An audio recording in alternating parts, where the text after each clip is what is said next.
بسم اللہ الرحمن الرحیم۔ ایک دفعہ کا ذکر ہے کہ ایک بندہ حضرت علی رضی اللہ تعالیٰ عنہ کے پاس حاضر ہوا۔ اس نے حضرت علی رضی اللہ تعالیٰ عنہ کو سلام کیا۔ آپ نے اس کے سلام کا جواب دیا۔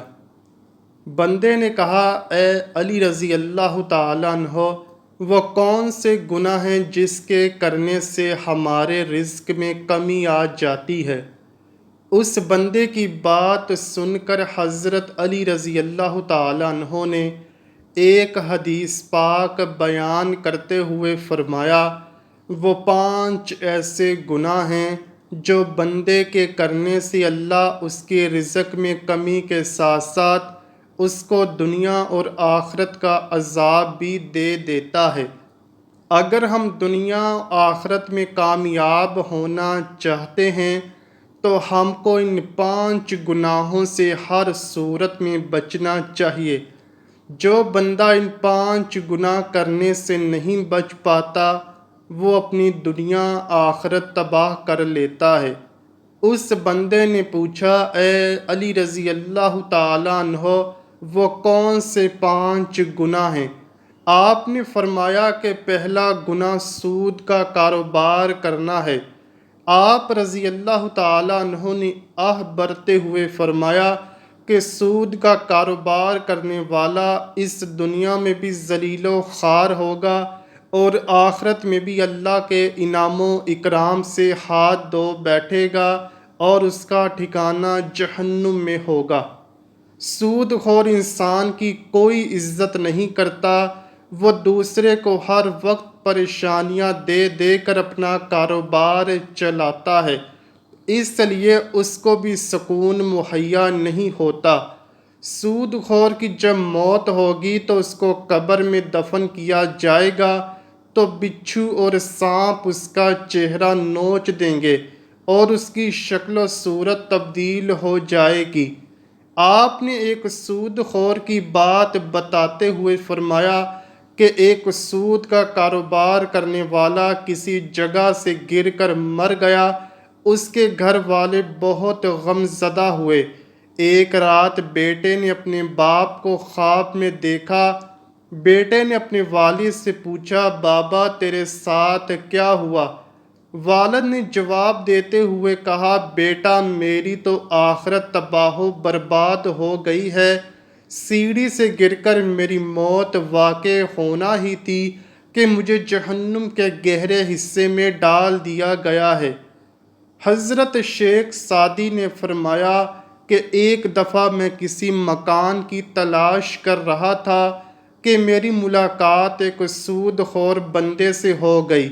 وہ کہنے لگا، حضور میرے گھر کے ساتھ والا گھر فروخت ہو رہا ہے، میں آپ کو وہ لے دیتا ہوں، اس طرح ہم دونوں ہمسائے بن جائیں گے۔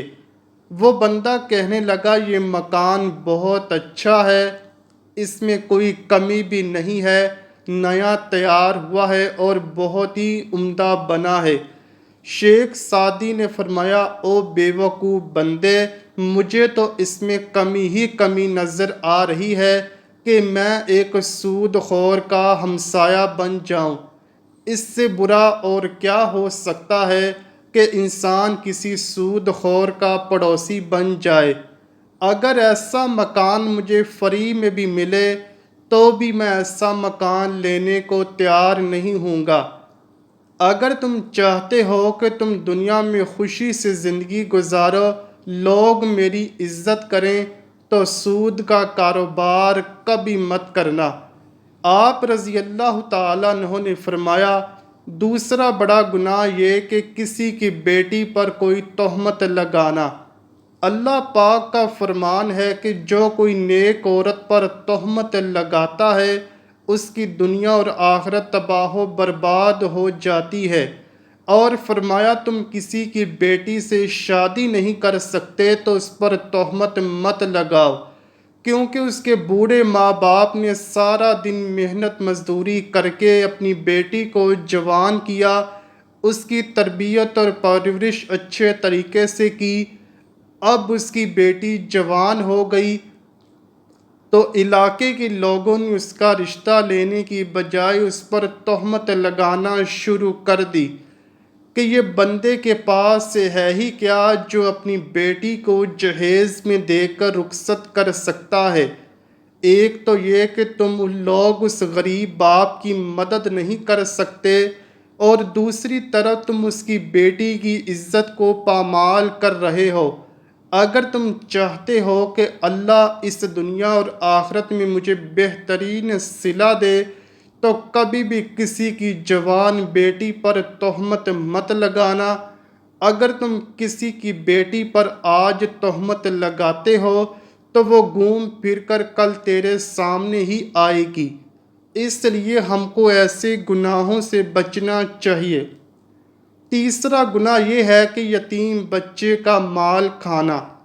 جو بندہ کسی یتیم بچے کا مال کھاتا ہے تو اللہ پاک اس کے سارے نیک اعمال ختم کر کے اس کو دنیا اور آخرت میں رسوا کر دیتا ہے، اور جب وہ مر جاتا ہے تو اس کی اولاد کے ساتھ بھی وہی ہوتا ہے جو مرنے والا اس دنیا میں کر کے گیا ہوتا ہے۔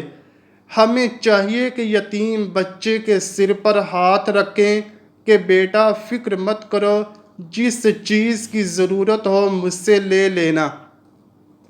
ہمارے پیارے نبی اکرم صلی اللہ علیہ وآلہ وسلم نے فرمایا، قیامت کے دن میں اور یتیم کی کفالت کرنے والا ایسے ہوں گے جیسے ہاتھ کی دو انگلیاں قریب قریب ہوتی ہیں۔ چوتھا گناہ شرک کرنا ہے۔ اللہ کے سوا کسی اور کو خدا ماننا سب سے بڑا گناہ شرک کرنا ہے۔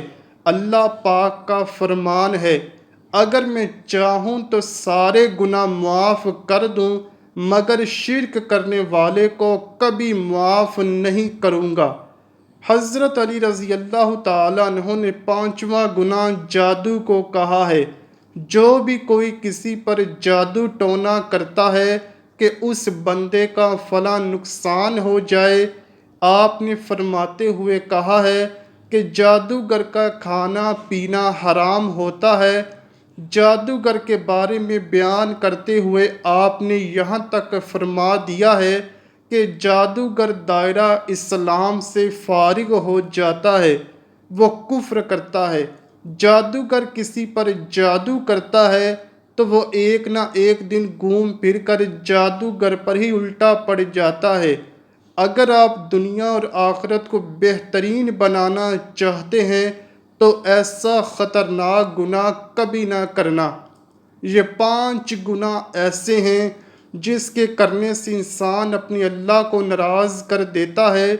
جب اللہ ناراض ہو جاتا ہے تو اس بندے کی دنیا میں بھی عزت نہیں ہوتی، وہ ذلیل و خوار ہو کر رہ جاتا ہے، اور ان گناہوں کو کرنے والے کا انجام جہنم ہے۔ ہمیں چاہیے کہ ہم ایسے گناہوں سے دور رہیں تاکہ اللہ پاک ہم پر اپنا رحم اور کرم نازل فرمائے۔ دعا ہے اللہ پاک ہم کو ان 5 گناہوں سے دور رہنے کی توفیق عطا فرمائے، اور ہم سب کو اپنے پیارے حبیب صلی اللہ علیہ وآلہ وسلم اور ان کی آل پاک سے سچی اور پکی محبت کرنے کی توفیق عطا فرمائے۔ آمین یا رب العالمین۔ امید کرتا ہوں کہ آپ کو ویڈیو ضرور پسند آئی ہوگی۔ اگر ویڈیو پسند آئی ہے تو ویڈیو کو لائک کیجئے، شیئر کیجئے اور چینل کو لازمی سبسکرائب کیجئے۔ کمنٹ سیکشن میں اپنی رائے کا اظہار بھی ضرور کیجئے گا۔ ملتے ہیں اگلی ویڈیو میں، تب تک کے لیے اللہ حافظ۔